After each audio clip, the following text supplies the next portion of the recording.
Greetings to the chiefs.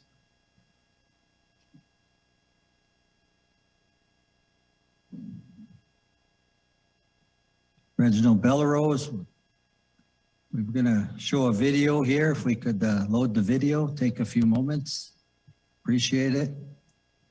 While we're doing that, I want to acknowledge the chiefs of Canada, the proxies, the elders, the veterans, the youth, the women, the LGBTQ plus community, everybody that's listening in across the country. As this day has come, it's been a long journey to get here. Just wanted to share some important thoughts before we get to the video. We thought we had everything set. And acknowledging, video can go. Hello, my name is Chief Terrence Paul, and I have been Chief of Member 2 for the past 37 years.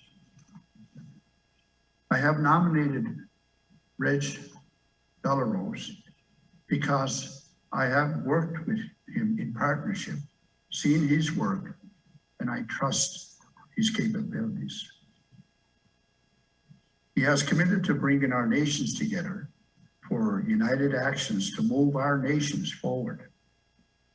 He has the experience, the network, the trusted capabilities to move the Indigenous agenda forward for all of us.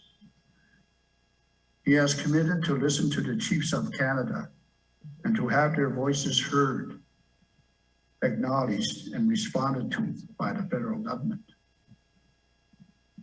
He has committed to working with all chiefs across Canada to listen to their concerns, unite all nations, and find solutions while working with the federal government to demand change with and for our many nations.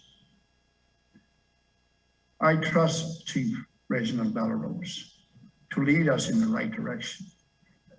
I respect his proven work as 17 years as chief. I will be voting for Reginald Bellerose on July 7th for the next national chief of the AFN, and I ask you to join me in voting for Reg.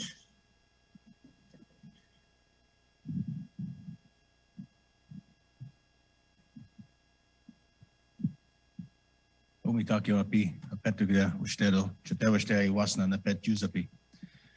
to greet all of our chiefs across the country, of course, our proxies, Elders Council, Women's Council, Youth Council. And I want to also thank the elder for the opening prayer. My name is Darcy Bear. I'm the chief of the Whitecap Dakota First Nation, and I'm seconding Reg's nomination for national chief. I've known Reg for 17 years here in Saskatchewan. He's been a leader of his community in Muskowekwan. I've had the opportunity to serve on many provincial boards with Chief Bellerose, including SIGA, as well as SIT and SciTag. And I believe as First Nation leaders across this country, and of course our councils, our communities, we all know our local issues, we know our regional issues, our national issues, our international issues. And Reg's experience as a chief is going to benefit him in this position as national chief. So I ask you tomorrow to join me in voting for Chief Reg Bellerose for national chief. Thank you.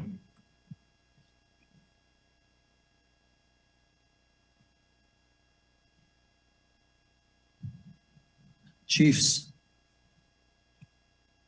I want to start with something pretty important. I want to show you a Treaty 4 belt. This belt is Treaty 4 commitments from the Crown. For as long as the sun shines, the grass grows, the rivers flow. That is Treaty 4. In this belt, you do not see the Indian Act. You do not see residential school. You do not see the foot on the throat of our people for 100 and some years. So this, I wanted to share our story from Treaty 4. I have this for my journey, gifted from an elder who wanted to remind me to stay grounded no matter where I go, what I do. I want to take some time to special individual to me, Eugene Arcan, asked me to share these pictures from his experience at the Duck Lake Residential School.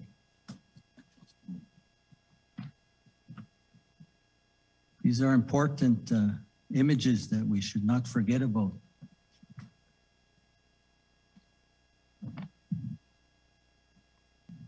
And I made a commitment to him that I'd raise these important photos.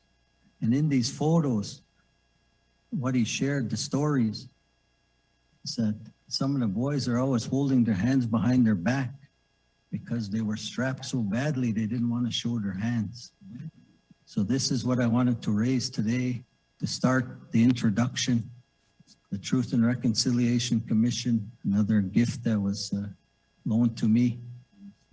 As we move into this critical time in the country, Article 71 to 76 of this commission calls for action on the unmarked graves and the missing children. What we need to do in Canada is we need to strengthen these calls to action. They're not there to be just read and disregarded. Articles 71 to 76 call on all agencies, whether it's federal or provinces, to release the information of our loved ones and our relatives. From those articles, we shift into the patriarchal imposition that we're in. We need to shift that to the matriarchal priorities. The women need to come forward and they need to be strong for our nations. And the best way that I see us moving in that direction is by looking at calls to action 1 to 5, the modern day residential school, which is child welfare. It's still separating children from families. And in this strategy, we need to protect and return the children back to the nations. Right now, the children, they're a commodity. The children create jobs in the provinces. That's why there's hesitancy to let go of that authority. The children, the women, the families, the nations. Calls to action 21 calls for investment in wellness centers. We need to get well. We need to bring our communities together. And the only way we do it is by engaging our elders, our knowledge keepers, not by treatment, not by anything like that, but by our elders. So this is a really important time right now, chiefs. And when I visited and chatted and discussed this opportunity, I kept getting one question is, why in the heck do you want to go from where you were to this job? It's a fair question. The second question is, do you know what you're getting into? That's another fair question. So what I want to let the chiefs of Canada know is it's very well understood with me what I'm getting into and why I am the right candidate for this job. And the 6 other candidates, they're great people. We've worked together over the years. I want to ensure that that friendship continues. But when you look at this role, it's not to divide. It's not to play games. It's not to pit region against another region. What I'm promoting is a common agenda with a united vision. A common agenda with a united vision, chiefs. As we come together to do what? To force the federal government to influence federal legislation, to demand that the federal legislation be changed. Chiefs, as we come together, we will be a force. And the best way to demonstrate to the people that we lead is let's work together. by working together, the funding challenges, the housing challenges, the child welfare challenges, all of those challenges, they will start to fall into place. And will it happen right away? I sure hope so. If I'm elected, I have a day one strategy. I'm not going to wait a month, 2 months, 6 months. I'm going to get right to work. And as we understand, what I can do is demonstrate through my time as leader. And when you say I've been there 17 years, that doesn't mean it was easy.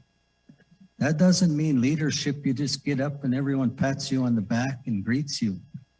A lot of times there's hostility that we face as leaders. And online bullying, cyber bullying, lateral violence, chiefs, we face all of that. But why I overcome all of that is because I'm a political survivor. Election after election after election, same old thing. He's bad, he's doing this, and I get put there. Continuing to serve the people because this is what I love to do. This is what I was born to do. And when you think about serving the people, what do you want to do? You want to help? You want to see something better? You definitely want to believe in what you're doing. And in my time in the elected chair of the nation, working provincially, I want to let you know that I've been educated in the FSIN Assembly, in the AFN Assembly. Those education, that education that I got, you cannot learn in a university. As we start to move into tomorrow, there's a couple key commitments that I want to make here this afternoon. And one of them is on fisheries.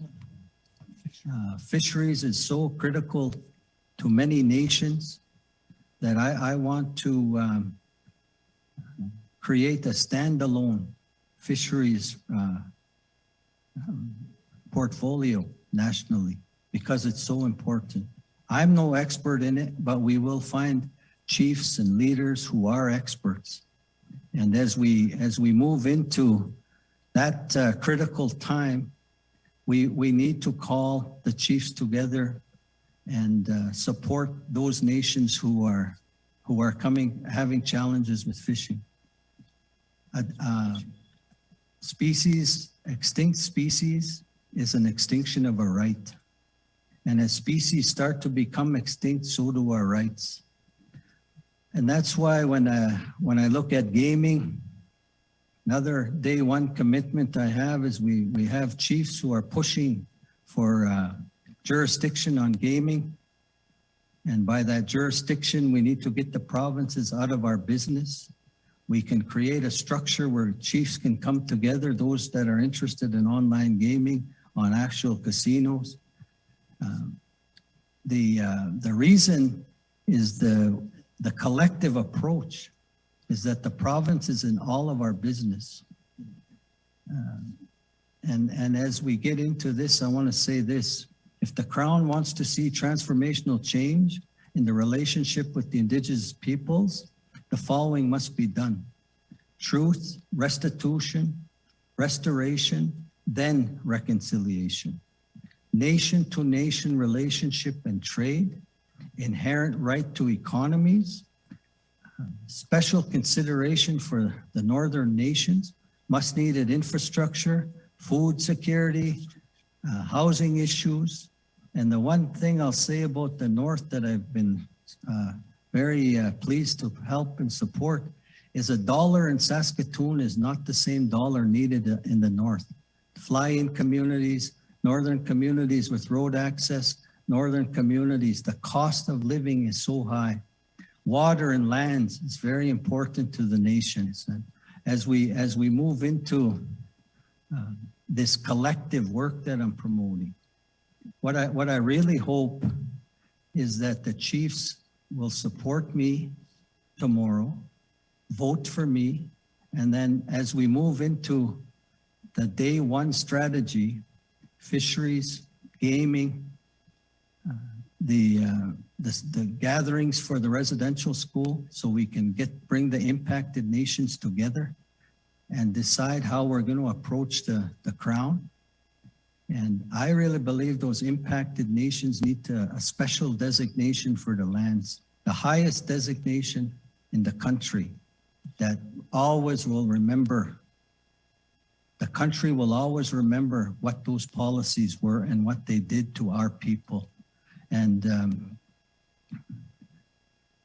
you know, in a very emotional way, it's not easy work. It's going to be difficult work, but through our treaty and inherent rights, our rights and jurisdiction, our economic ability to generate our own revenue, our own jobs, health and wellness, residential school, all of those provincial encroachments, they all get bundled up and we deal with them and we move ahead. As elders have shared with me in our treaty gatherings that we've had, two things are important. One is unity. The second is we need to make our own laws and then implement those laws. That's nation work. What I'm committing as your next national chief is if you do not want me in your business, I will get out of the way. Those First Nations that want me there, need the support, they're asking for it, I will be there. But one of the most important resources that we have is our children. And right now, through sports, culture, and recreation, our children are being left out of leagues. They're being cut from teams. Beardy's Blackhawks was cut out of the AAA Midget Hockey League in Saskatchewan. Our athletes are not being able to participate. We need to come together to ensure that our children have a safe place to play. We have Ethan Bear, we have Bridget Laquette, and I'm very positive we have other athletes that great. But they're sitting on the bench or they're cut from the team. So Chiefs of Canada, I'm asking us to stand up and support our youth, support our children. Let's push the federal government to make real impacting change, not for one day, but for a lasting amount of time. And as I said earlier, this job is not easy. It won't be easy, but if we come together, the strength that we have will be like I've never felt. So in a very humble way, I want to thank you for your time listening. We have our sites, we have our channels.